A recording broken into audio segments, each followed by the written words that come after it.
Alors que nous étions adolescents, mon ami me demande pourquoi est-ce que toi tu as autant de succès avec les filles et moi j'en ai pas. Je lui ai dit, peut-être que c'est parce que moi j'ose leur parler.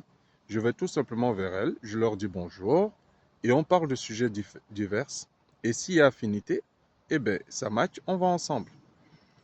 Au fur et à mesure du temps, il me voyait avec des filles et lui il n'osait pas y aller. Il me dit que non, c'est pas possible qu'on puisse avoir autant de conquêtes et qu'une autre personne ne puisse pas en avoir. Ça veut dire forcément qu'il y a quelque chose qui se cache là-dessus.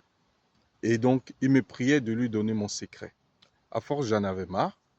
Je lui ai dit qu'en fait, il y avait un oncle qui était un très, très, très grand marabout qui m'a donné un secret pour que je puisse avoir les filles.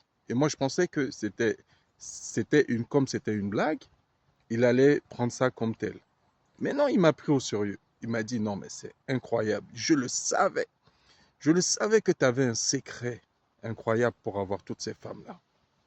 Et il me dit, mais est-ce que tu ne peux pas demander à ton oncle de faire quelque chose aussi pour moi? Bon, j'ai dit, bon, ok, je vais faire quelque chose pour toi, je vais demander à mon oncle. Et je suis reparti à la maison, j'ai réfléchi.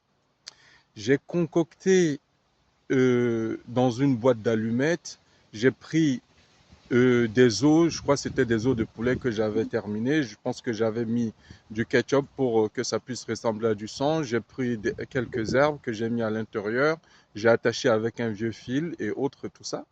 Et je lui ai ramené, je lui ai dit, voici mon oncle qui t'a fait ça spécialement pour toi, mais tu ne dois jamais ouvrir cette boîte. Et il était tellement heureux qu'il a entrepris donc d'avoir des femmes avec ça.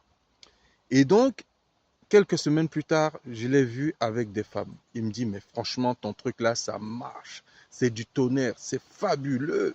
Ton oncle est vraiment magnifique. Et donc, il continue à voir. Jusqu'au jour où la curiosité l'a quand même poussé à ouvrir la boîte et il a compris que je m'étais moqué de lui. Il est revenu vers moi, il m'a dit, mais tu n'as pas honte de t'être moqué de moi? Je lui ai dit, non, je n'ai pas honte de m'être moqué de ta peur. Et c'est depuis ce jour-là que je sais ce qu'on appelle l'effet placebo. C'est-à-dire que le fait de penser que quelque chose peut nous sauver alors qu'en fait, c'est à l'intérieur de nous que réside la vraie force. C'est la même chose qu'utilisent les pasteurs et d'autres personnes charlatans pour vous faire croire que c'est eux qui vous donnent la force alors qu'en vérité, la vraie force se retrouve en vous. Vous avez une force incroyable, insoupçonnée. Croyez en vous et je vous assure que vous pourrez faire des miracles. Dites-moi ce que vous en pensez.